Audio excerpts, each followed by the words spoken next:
आशुतोष कुमार जी आपके बीच कि आप फलाने पार्टी को वोट दीजिए और फलाने पार्टी को वोट नहीं दीजिए। हम अपने हक और हकूक की बात करने आए हैं, हम अपने अधिकारों की बात करने आए हैं। और भूमिहार ब्राह्मण एकता मंच हमारे संगठन का नाम है। तो इसका मतलब ये नहीं समझिएगा कि किसी जाति का हम लोग विरोध करने के लिए आए हैं। हम लोग किसी जाति के विरोध नहीं करते हैं। हम सरकार के बीच बात के रखते हैं कि अगर दूसरी जाति के थाली में भी 4 रोटी है तो हमारी थाली में भी 4 रोटी होनी चाहिए। हम किसी के थाली के छीन करके भोजन नहीं खाना पसंद करते, क्योंकि साहब हमारा इतिहास रहा है, हमने कभी शोषण नहीं किया है, हम पोषक के भूमिका में रहे हैं।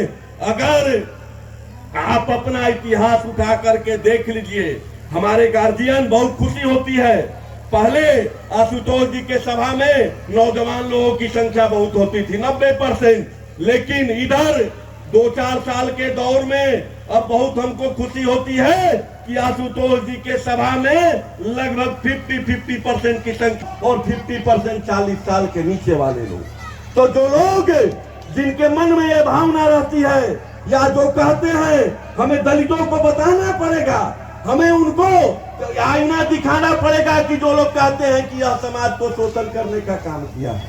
भैया कौन सा किताब आपने पढ़ा है, कौन सा इतिहास आपने पढ़ा और कौन सा भूगोल? यह समाज पोषण करने का काम किया है।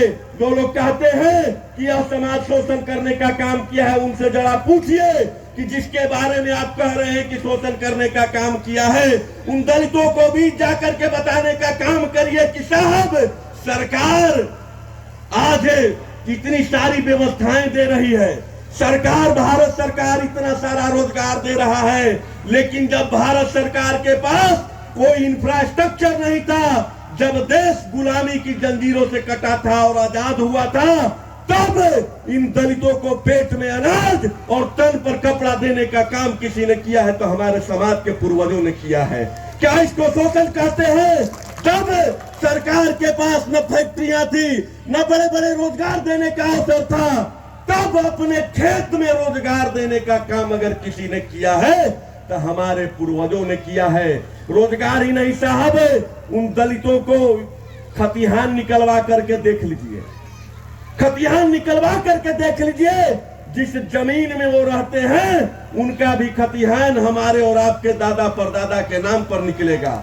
हमने हमेशा उनका पोषण करने का काम किया है, लेकिन हमें वर्तमान परिस्थिति में सबसे ज्यादा भाई शोषण करने का काम किसने किया? तो यही समाज ने किया। तो ये भावना उनके मन से निकालनी पड़ेगी। और सबसे बड़ा निकालने का जिम्मा किनको था? जो हमारे समाज के दिग्गज नेता लोग तो जाति के नाम पर वोट लेते हैं और संसद में जाते हैं, विधानसभा में जाते हैं, वहां पर आवाज उठता है। बड़े बड़े दलित नेता अपने हक की बात करते हैं, वो क्या बोलेगा कि साहब जिस समाज को आप शोषक कह रहे हैं, पहले आप अपना इतिहास इस संसद में मंगवा करके देख लीजिए।